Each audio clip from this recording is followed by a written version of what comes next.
Welcome to the Learn and Talk English podcast. It is so great to be here with you all today. And before we begin, I want to remind you directly, in this channel, Learn and Talk English, we are providing high-quality educational material to help you master the language. Absolutely. We really want to give you the tools you actually need. Exactly. We are here to build your confidence step by step. Listen to these podcasts in this channel, and you will see your fluency grow. That is a promise. So today, we are tackling something that I hear about from my students all the time. It is a universal problem for language learners. Oh, yeah. Every single learner faces this at some point. Right. So picture this. You are sitting in a crowded cafe in a foreign city. Or maybe, you're logging on to a very crucial Zoom interview for a job you really want. Just a completely normal, everyday situation. Exactly. And up until this exact second, you were completely fine. I mean, you spent the morning reading complex articles in English, right? You watched a documentary without subtitles, understood every single nuance. Yes. The vocabulary was all there in your head. It was perfectly organized. But then the barista looks at you, or the interviewer clears their throat and asks you a simple question. And suddenly, nothing. Nothing at all. It is like someone just pulled the plug on your brain. Your mind goes completely terrifyingly blank. It's the worst feeling in the world. It really is. You know exactly what you want to say, but the words have simply evaporated. They're gone. And it's such an agonizing experience, isn't it? Because in that moment of silence, when you're just staring blankly at the person, the immediate assumption you make is that you just aren't smart enough. Right. You blame yourself. You think, I'm just bad at languages. Exactly. Or you tell yourself you haven't memorized enough flashcards, or you need to study grammar more. But what we're going to explain today is that this phenomenon has absolutely nothing to do with your intelligence. Nothing at all. No, and it has nothing to do with the size of your vocabulary either. Okay. What you're experiencing is a profound psychological and biological block. Well, a biological block, so it's not a lack of English knowledge. Not at all. Today we are taking you on a journey. We are going to look at the hidden fears of speaking, how to literally rewire your brain to stop translating, and we'll give you practical solo and group exercises. And I promise you, each stage of this journey will unlock a new level of fluency for you. We will keep you hooked the entire time because this is going to change how you speak. It really will. Because we have to look at how your brain literally reroutes energy away from language centers during moments of stress. Wow, so the brain is actually taking energy away from the words. Exactly. And most importantly, we will teach you how to rewire that exact neurological pathway. I love that we're starting with this because the frustration of being fluent in your head but a beginner out loud, it's infuriating. Yeah, it is so frustrating for learners. So let's get right into the engine room of this problem. Why does the brain freeze? Like, if the data, the vocabulary, the grammar rules is safely stored on the hard drive, why won't the printer print? That's a great analogy. What is actually happening in our biology when we suddenly lose the ability to speak? Well, to answer that, we have to travel back a few 100,000 years in our evolutionary history. Okay, going back to the cavemen. I like it. Right. When you are suddenly put on the spot to speak a non-native language, your brain doesn't just see it as a minor social inconvenience. It doesn't just think, oh, this is awkward. No. The amygdala, which is the brain's threat detection center, perceives that sudden spotlight as a literal physical threat to your survival. Wait, really? A physical threat? Yes. It triggers the classic fight, flight, or freeze defense mechanism. When we feel we are about to be judged or exposed, the brain assumes we are in mortal danger. So it's a defense mechanism. Exactly. It immediately diverts glucose and oxygen away from the prefrontal cortex, which is where high-level thinking and language processing live. Right, the logical part of the brain. Yes. It takes the power away from there and pumps it into your muscles and your heart so you can run away from a predator. Okay, let me make sure I understand this. So, because a guy in a coffee shop asked me if I want oat milk or almond milk, my brain thinks a saber-toothed tiger just walked into the room. That is exactly what happens. You experience acute cognitive overload. The prefrontal cortex essentially goes offline to save power for survival. Unbelievable. So your linguistic hard drive is suddenly inaccessible. And this is tied to a psychological concept called the invisible audience. The invisible audience. What does that mean? Well, when we speak a new language, we suffer from this intense spotlight effect.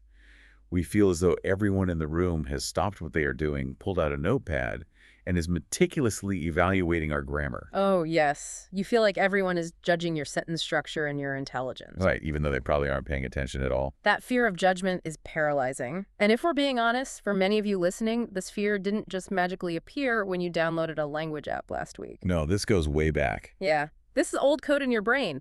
This goes back to childhood conditioning and early school experiences. We could even call it a minor language trauma. Absolutely.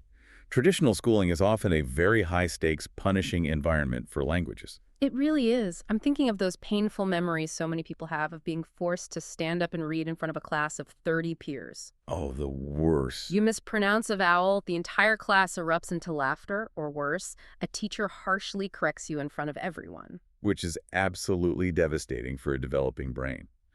Those early experiences create a learned behavior of silence. A learned behavior of silence. Right. They program your nervous system to associate the English language with social punishment and humiliation, instead of viewing it as a tool for connection. So, if I'm understanding this biology correctly, our brains basically treat speaking English the same way we treat touching a hot stove. That is a perfect way to look at it. Right, because if you touch a hot stove, you burn your hand, and your nervous system creates a permanent reflex. Exactly. You don't even think about it next time. The next time your hand gets near the heat, you reflexively pull it back.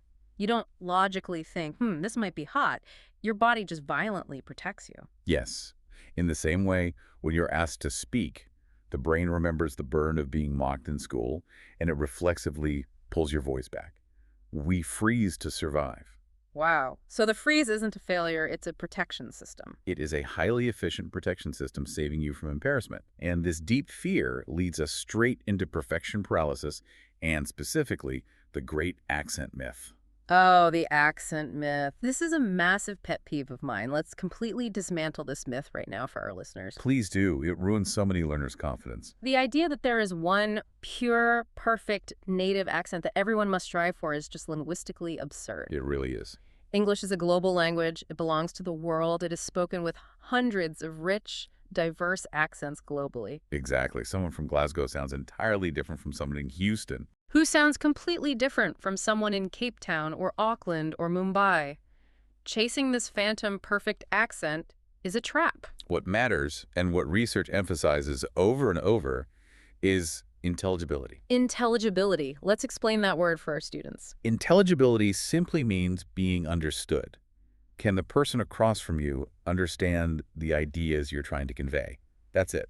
Clear communication. It does not require you to erase your accent. Not at all. In fact, an accent is a badge of honor. It shows you speak multiple languages. It signals to the room that you have a bilingual brain. I really hope that sinks in for you listening. Your accent is a badge of honor. You should be proud of it. You are doing the immense labor of mastering a new communication system.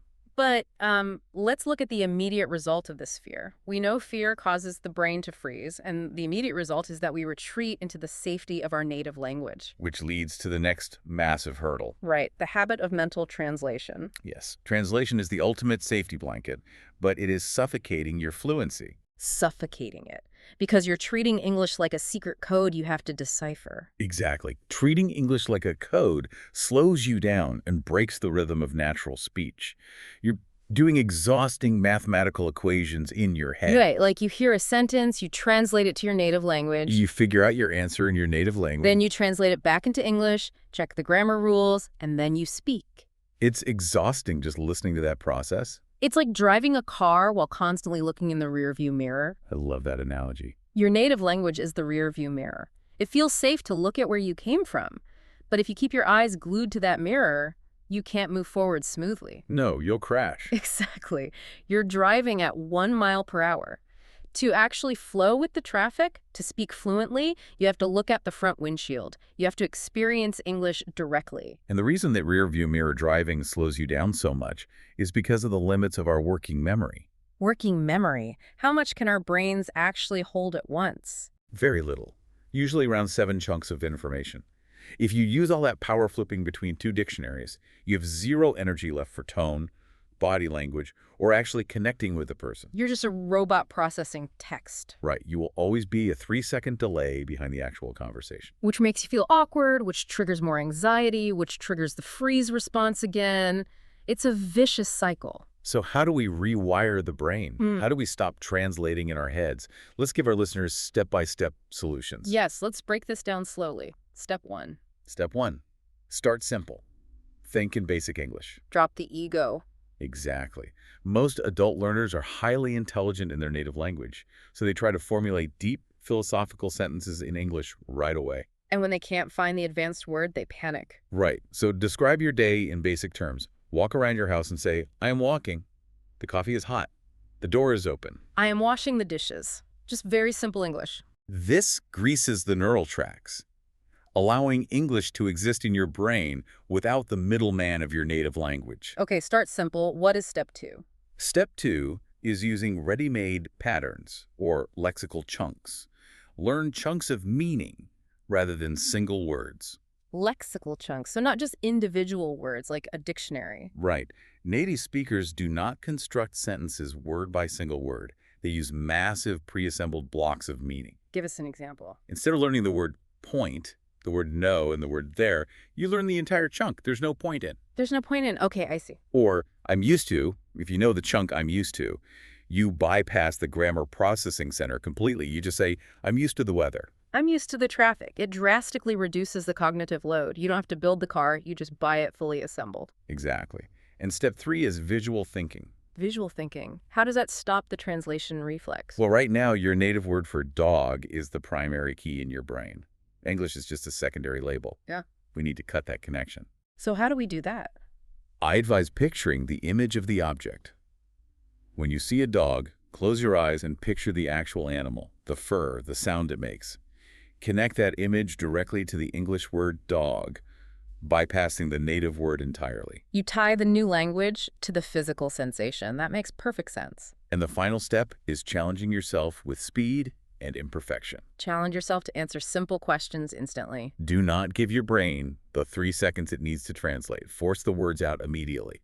Accept that making mistakes is the only way to build speed. But wait, once you start thinking directly in English and going fast, you will inevitably make mistakes. You'll make a lot of mistakes. And how you mentally handle those mistakes determines your success.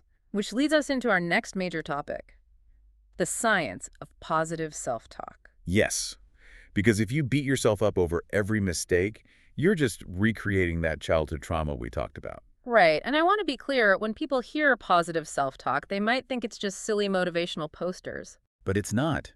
We have real scientific evidence for this. Tell us about the study. There was a fascinating scientific study involving 60 English learners.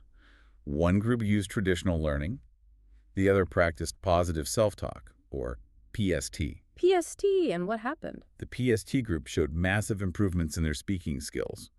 Their language learning motivation increased, and their learner autonomy, which means taking charge of their own learning, skyrocketed. Their self-confidence improved too, right? Massively. But I have a question here. Does positive self-talk mean ignoring our mistakes or living in a fantasy? Like if I say a sentence completely wrong, do I just pretend it was perfect?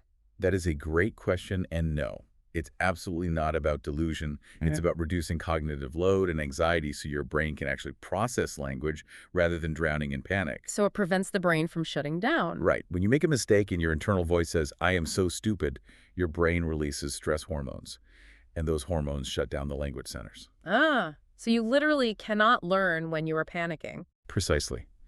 PST simply calms the nervous system down. Instead of a failure, your internal voice says, okay, I used the wrong tense there. Let's note that for next time. It's an objective observation, not a personal attack. Exactly. You learn from the mistake rather than being traumatized by it. That is so powerful. So for the listener who wants to practice this, what are some practical PST exercises? One great technique is mirroring. Speaking to yourself in a physical mirror. That sounds a little awkward. It is at first, but making eye contact with yourself and practicing English out loud normalizes the sound of your own voice. It breaks down self-judgment. What else can they do? Expressing gratitude is huge. Celebrate the fact that you successfully communicated an idea, even if the grammar wasn't perfect. And simple things, like taking deep breaths before speaking. I want to highlight something really important here. It's about changing the narrative. And we can do that by adding one single word to our vocabulary, the word yet. The yet mindset. Yes, there is a huge difference between saying I'm not confident and saying I am not confident yet. It's a fundamental shift. When you say, I am not confident, that's a final verdict. It's over. But when you say, I am not confident yet, it keeps the door open for training. It means you are in the process of learning. It gives you hope and direction. So we have the mind calm down. The positive self-talk is working. But while the mind is calm, the body still reacts to stress. The body always remembers the fear. Exactly. We must align our physical body with our new mental confidence. How exactly does anxiety physically ruin our pronunciation? Anxiety lives in the body. When you are afraid, your jaw muscles literally physically tighten. A tight jaw. And why is that bad for English? Because English relies on wide, relaxed vowel sounds. A tight jaw traps those vowel sounds inside your mouth. You end up mumbling. What else happens to the body? Shallow breathing, you only breathe into the top of your chest. This weakens the voice. Right. You sound very quiet and unsure. And panic makes learners speak too fast. They rush through words to escape the situation, or they speak in a flat, monotone voice because they are afraid to show emotion. So the body is actively sabotaging the speaking process. To fix this, we need to teach our listeners the 3-second rule. This is a game changer. When someone asks you a question, you do not have to answer immediately. Pause for 1 second, take a slow breath, and speak at a deliberate pace. That pause is revolutionary. That slow breath tells your brain, we are not being chased by a predator. It drops your heart rate. I like to compare this composure to holding a warm cup of tea with both hands. That's a beautiful image. Yeah, imagine it's a cold day. You wrap your hands around that warm mug. You weren't pretending the cold day was easy, but you are sending a signal of calm to your body. You are grounding yourself. You are taking control of your physical state. And to really take control, we need to talk about a specific framework. We call it the 5E method for confidence. Let's break down each step slowly for our listeners. Let's do it. The first E is expose. Expose. What does that mean in this context? It means gently entering uncomfortable situations in small doses. Yeah. Do not try to give a 1-hour speech in English on your first day. Right, that will just cause panic. Instead, find a tiny exposure, walk up to a stranger and ask for the time, go to a cafe and order a coffee in English. Microexposures, small doses. Yes. They prove to your brain that you can survive the discomfort. Okay, the second E is evidence. Evidence is about recording your small wins to build self-trust. We tend to only remember our mistakes. Oh, definitely. We forget all the good things we did. So you have to write down your successes, keep a journal, and follow through on small promises to yourself. If you say you will study for 10 minutes, do it. Follow through. That builds self-trust. Okay, the third E is edit. Edit. You need to clean up your shrinking language. Shrinking language, like when people apologize before they even start speaking. Exactly. Stop apologizing before asking a question. Stop saying, I'm sorry, my English is bad, but... You are lowering your status in the conversation when you do that. Edit it out. Just ask the question, what is the fourth E? Embody. This is about your posture, eye contact, and breathing. The physical stance. Right. Stand with an open chest. Maintain steady eye contact. Breathe deeply. By holding a confident posture, you actually command your brain to feel confident. Fake it physically until you make it neurologically. And the final E is exit. Exit the mental loop of rumination. Rumination. Let's define that for our listeners because this is part of our vocabulary masterclass for this lesson. Rumination is when you replay mistakes in your head over and over, like at midnight when you're trying to sleep. Yes, staring at the ceiling, thinking about that one grammar mistake you made 12 hours ago. You have to exit that loop, acknowledge the mistake, learn from it, and consciously think about something else. So the 5E method: expose, evidence, edit, embody, exit. That's right. Since we are focused on high-quality educational material here on the Learn and Talk English podcast, let's carefully teach some of these advanced vocabulary words we just mentioned. I want our listeners to really master these. Excellent idea. Let's start with nerve-wracking. Nerve-wracking. Nerve, N-E-R-V-E, racking, W-R-A-C-K-I-N-G. Nerve-wracking. Nerve-wracking describes a situation that causes you a lot of stress or anxiety. For example, waiting for the results of the English exam was a nerve-wracking experience. Perfect. Next word is falter. F-A-L-T-E-R. To falter means to lose strength or momentum. To hesitate. Right. Her voice began to falter when she spoke in front of the large crowd. Great example. Then we have follow-through. Follow-through is continuing an action or task to its conclusion, doing what you promised to do. He has great ideas, but he struggles with the follow-through. He doesn't finish what he starts. Next is conviction. Conviction. Conviction is a firmly held belief or opinion, speaking with certainty. Even though she had an accent, she spoke with such conviction that everyone listened. Beautiful. Now, self-sabotage. Self-sabotage is when you destroy your own success, often without realizing it. Apologizing for your English before you speak is an act of self-sabotage. You are hurting your own chances. Exactly. Let's look at overcompensate. To overcompensate is to take excessive measures to try and correct a problem. He felt insecure about his vocabulary, so he tried to overcompensate by using overly complicated words. Yes, using big words just to sound smart. We already defined rumination, which is deeply thinking about past mistakes. Let's do self-possessed. Self-possessed, remaining calm and confident, especially in difficult situations. She remained incredibly self-possessed during the difficult job interview. And very similar to that is composure. Composure, the state of feeling calm and in control of oneself. Take a deep breath to regain your composure. And our last masterclass word is withstand. Withstand.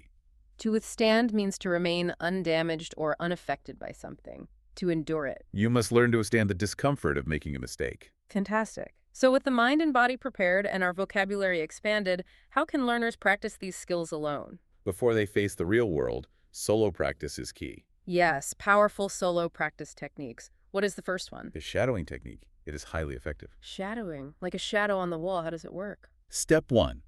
Choose an accent. Find a native speaker whose voice you like. Okay, pick a model to copy. Step 2.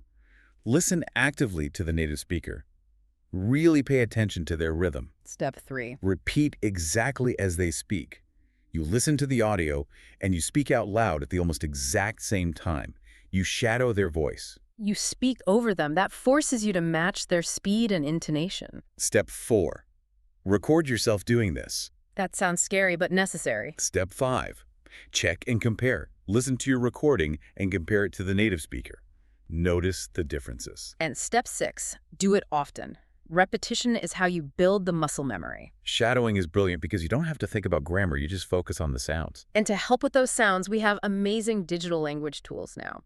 I won't name specific brands, but let's talk about the landscape of technology for practice. Technology is a huge advantage for modern learners. For example, AI pronunciation coaches. They're great. They identify the exact sounds you struggle with in a completely judgment-free zone. Right. The AI doesn't judge you. It doesn't get impatient. It just gives you objective feedback. Then there is live one-on-one audio with experts. Emphasizing the audio part, why is audio better than video sometimes?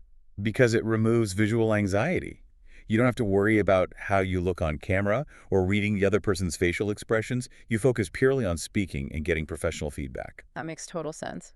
What about gamified apps, the ones with points and levels? They are good for building basic vocabulary and daily habits, But they are not enough for true fluency. You cannot become fluent just by clicking buttons on a screen. true. And finally, language exchange. Finding peers online to practice with casually, it's a great stepping stone. Now, speaking of pronunciation, solo practice is the best time to fix those words that cause so much anxiety. Let's do a specific pronunciation practice right now for everyday words. Oh, this is so needed. English spelling is a trap. It really is. Let's take the word vegetable. Vegetable. The anxiety here comes from trying to pronounce every single vowel. Vegetable. 4 syllables. But in natural English, we delete the middle E. It becomes 3 syllables. Vegetable. Much faster. What about the word excuse? E-X-C-U-S-E. The letters X and C create a tough consonant cluster. You have to move from a K sound to an S sound. Excuse. Excuse. You really have to practice that transition. Now, let's look at water. W-A-T-E-R. In American English, the T becomes very soft. It sounds almost like a D. Water. Water. It's called flapping. Let's try check. C-H-E-C-K. Make sure the C sound is sharp, not a she sound, but a sh. Check. And directions. D-I-R-E-C-T-I-O-N-S. The chi Taoran sounds like shun. Direction. And we have actually. A-C-T-U-A-L-L-Y. This one is tricky. People try to say axalali, but the T and U blend into a chi sound. Actually. Aculi. Beautiful. Now let's talk about syllable stress. The word understand. The stress is at the very end. Understand. Understand. If you put the stress on the first syllable, it sounds completely wrong. What about straight? S-T-R-A-A-G-H-T. The H-E is completely silent. It's just one syllable, Yeah. straight. And introduction. The stress is on the duck. Introduction. Let's do suggestion. S-U-G-G-E-S-T-I-O-N. Similar to, actually, there is a hidden chas sound here. Sug-J-E-S. Chen. Suk-J-E chun. That is a hard one. Next is unfortunately. Stress the four. Unfortunately. Unfortunately. And our last pronunciation word is available. A-V-A-I-L-A-B-L-E. The stress is right in the middle. Veo. Excellent. Please pause the podcast and practice saying those words out loud. But I have a question. How do we handle it when someone still doesn't understand us after all this practice? It happens to everyone. The most important thing is not to panic. Don't freeze. Right. And do not over-apologize. Do not say, I am so sorry, my English is terrible. What should we do instead? Simply rephrase using context clues. If they don't understand the word beach, don't just shout beach louder. Right, shouting doesn't help. Say the ocean, the sand, the water. Give them context clues and their brain will figure out what you meant. Give context, don't just repeat the same word. That is a great tip. It really works. So solo practice builds the foundation, but language is meant to connect people. It's time to take these skills into social interactions. This is where the real growth happens. Interactive practice. And specifically, role-playing in public speaking environments. Why is role-playing so powerful? Because it creates a stress-free zone that mimics real life. It allows you to practice in a safe environment. But you have to match the role play to your level, right? Let's break down scenarios by level. Yes. For beginners, around the A1 or A2 level, you need to practice survival scenarios. Survival scenarios, like ordering food at a restaurant. Exactly. Or suggesting a day trip, or debating simple topics like cats versus dogs. So you would teach phrases like, what's good today? Or how about renting bikes? Right. Very practical, everyday language. Yeah. But for advanced learners, B2 or C1, that is not enough. No, advanced learners need high-stakes scenarios. They need to role-play job interviews, or planning a corporate product launch, or defending public health policies. Complex topics. So you practice phrases like, I'm confident I'm a great fit because... Or learning how to disagree politely. That's a valid point, but the data shows. So you find a practice partner, and you act out these scenes. What about larger groups? What about public speaking clubs? Oh, they have immense value.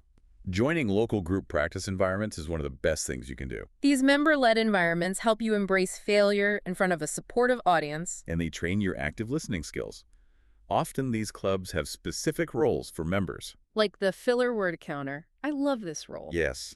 A person whose only job is to count every time the speaker says, or like. Or the grammarian, a person who listens specifically for grammar mistakes, but also points out really excellent vocabulary use. Taking on those roles trains your ear incredibly well. I always compare these clubs to a gym for your vocal cords and your confidence. A gym. That's a great way to think of it. Yeah, you know, when you first go to the gym and lift weights, it hurts at first. Your muscles are sore. But you undeniably get stronger. The resistance makes you stronger. Exactly. Public speaking in English hurts your ego at first, but it makes your fluency so much stronger. But building a supportive circle is important. We have to warn our listeners against the grammar police. Oh, absolutely avoid the grammar police. These are the people who constantly interrupt you mid-sentence to correct a tiny mistake. Or mock their peers for mispronouncing something. It's terrible. It completely ruins your cognitive flow. You become so afraid of making a mistake that you stop talking entirely. You must surround yourself with supportive listeners and constructive coaches, people who want you to succeed. Wow. We have covered an incredible amount of information today. Let's summarize this massive journey for our listener. Yes, let's recap the steps. First, we talked about understanding the psychology of fear. Knowing that your mind going blank is a biological freeze response, not a lack of intelligence. And we dismantled the accent myth. Your accent is a badge of honor. Then we learned how to stop mental translation by thinking in simple English, using lexical chunks, and relying on visual thinking. We discussed using positive self-talk and the yet mindset to keep the brain calm and receptive. Then we calmed the physical body. We used the 3-second rule and the 5E method expose, evidence, edit, embody, and exit, to overcome physical anxiety.